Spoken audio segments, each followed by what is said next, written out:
ஓம் நம சிவாய. ஓம் நம சிவாய. திருவெம்பாவை 9வது பாடல். முன்னை பழம்பொருட்கும் முன்னை பழம்பொருளே, பின்னை புதுமைக்கும் பெற்றுமப் பெற்றியனே, உன்னை பிரானாகப் பெற்ற உன் சீர் அடியோம், உன்னடியார் தாழ்பணிவோம், ஆங்கவர்க்கே பாங்காவோம், அன்னவரே எம் கணவர் ஆவார், அவர் உகந்து சொன்ன பரிசை தொழும்பாய் பணி செய்வோம்.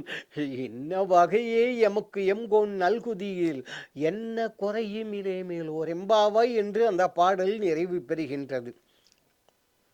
இதில் நூக்கும்போது சில விவரங்களை பார்ப்போம். முன்னை பழம்பொருட்கும் முன்னை பழம்பொருள் சிவபெருமான், பின்னை புதுமைக்கும் பெற்றும பெற்றியன். இன்னும் என்னெல்லாம் புதுசு நீங்க சொன்னாலும் சரி, அதற்கு பிற்பாடும் இருக்கக்கூடியவர் சிவபெருமான். அப்படிப்பட்ட அப்பா சிவபெருமானே, உன்னை பிரானாக, தமிழில் பிரான் என்ற சொல்லுக்கு பிரியாதவன் என்பது பொருள். உன்னை பிரானாக பெற்ற உன் சீரடியோம், அடியோம் மட்டுமல்ல, சீரடியோம் நல்ல அடியார்கள், மனத்தாலும் வாக்காலும் அடுத்தவர்களுக்கு தீங்கு நினைக்காதவர்கள், தீங்கு செய்யாதவர்கள். தெரிகின்றதா? சீரடியும் உன்னை பிரானாக பெற்ற உன் சீரடியோம், உன்னை எப்பொழுதும் உள்ளத்திலேயே வைத்து பிரியாதவனாக உன் சீரடியோம், உன் அடியார் தாழ்பணிவோம். சிவனடியார்களுக்கு தாழ்பணிவோம், உன்னடியார் தாழ்பணிவோம், ஆங்கவர்க்கே பாங்காவோம். அவர்கள் என்னென்ன திருத்தொண்டு செய்ய சொல்கின்றார்களோ தெரிகின்றதா? செய்வோம்.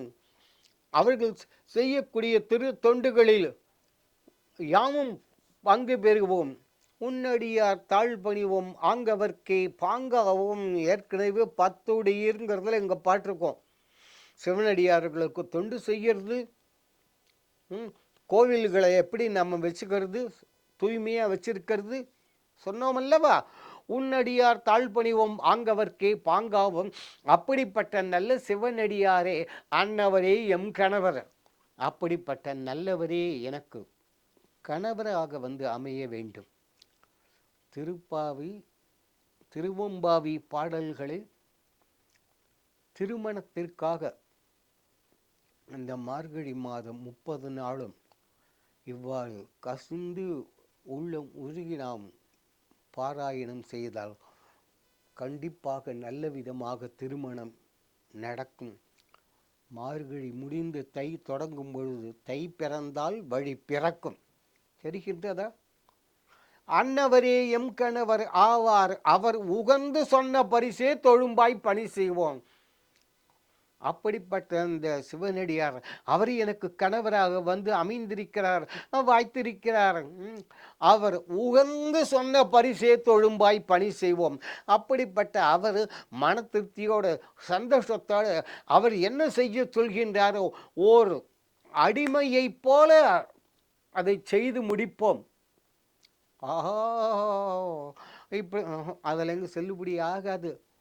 கண்டதுக்கெல்லாம் அடிமையாய் கிடக்கும். நாம போய் இந்த இது அடிமைத்தனத்தை விளக்கு, சும்மா அதெல்லாம் சொல்லிட்டு இருக்கக்கூடாது. என்ன, இப்படிப்பட்ட தூய்மையான ஒரு கணவன் வந்து வாய்த்து அவன் நல்லதை செய்ய சொன்னால், இன்னைக்கு எடுத்துக்கோங்க, எவ்வளவோ வீட்டில் இந்த பெண்கள் இருக்கிறார்கள் அல்லவா, பெண்மணிகள்.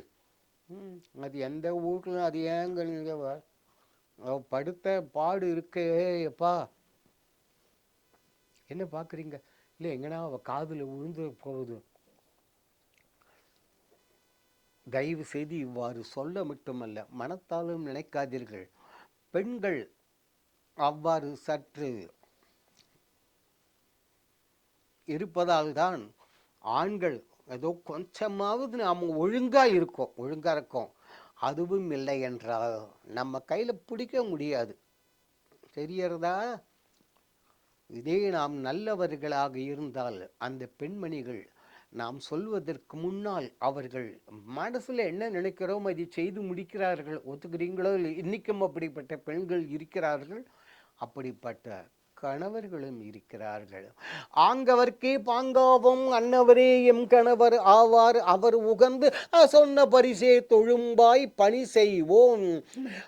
என்ன வகையை எமக்கு எம்கொன் நல்குதியே. இதில் ஒரு விசேஷம். எம்கொன்னா எங்களை ஆளக்கூடிய அந்த சிவபெருமான் என்பது பொருள். இந்த வகைப்படி அந்த சிவபெருமான் எங்களுக்கு கொடுத்தால் சரிகின்றதா? அதனால்தான் சற்று இடைவெளி விட்டேன். பாடல் தொடக்கத்திலிருந்து பாருங்கள், பார்ப்போம். முன்னை பழம்பொருட்கள் முன்னை பழம்பொருள் பின்னை புதுமைக்கும் பேர்த்தும பெற்றேன்.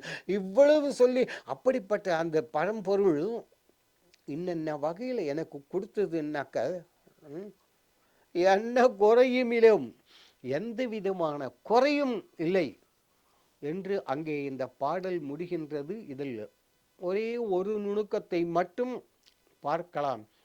முன்னை பழம்பொருட்குள் முன்னை பழம்பொருள், முன்னை பழம்பொருட்கும் முன்னை பழம்பொருள் ஆரம்பமே அங்கதான்.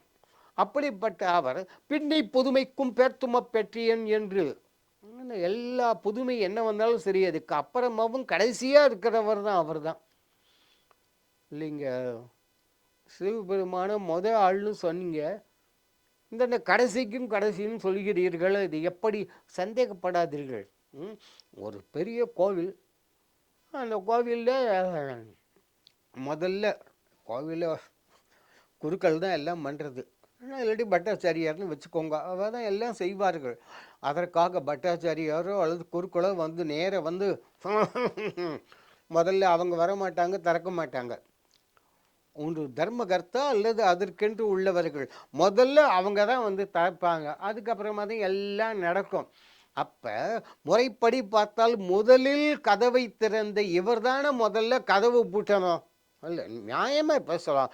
முதல்ல இவர் கதவி இவர் போட்டினதுக்கப்புறம் அப்புறம் உள்ளே இருக்கிற அந்த குருக்கள் இந்த பட்டாச்சாரியார் வச்சுக்கோங்க, ஒவ்வொரு சந்நிதியாக போட்டி கொண்டு நடக்குமா?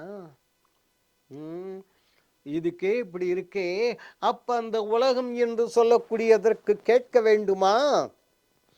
முதலில் வந்து கதவை திறந்த அவர்தான் எல்லோரும் வெளியேற பிரியகும், கடைசியிலும் அவர்தான் கதவை பூட்டுவார், அவர்தான் அங்கு இருப்பார்.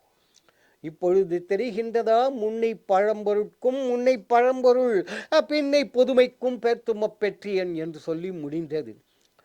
இப்படிப்பட்ட மாணிக்கவாசக சுவாமிகள் அடுத்த பாடல் பாதாளம் ஏழுனும் கீழ் என்று சொல்லக்கூடிய பாடலில் இறைவனுக்கு உருவம் எதற்கு? ஒரு வழிபாடே கிடையாது, முட்டாள்கள் இந்துக்கள் சனாதனம் முட்டாள்தனம். இதை அடியேன் ஏற்கனவே புள்ளி வைத்திருக்கிறேன். உருவ வழிபாடு செய்யாதவர் உலகத்தில் ஒருவர் கூட இல்லை. மாணிக்கவாசகர் அங்கு அதை நிரூபிக்கிறார். அது எப்படி என்பதை நாம் அடுத்த நிகழ்ச்சியில் அடுத்த பாடலில் தரிசிக்கலாம்.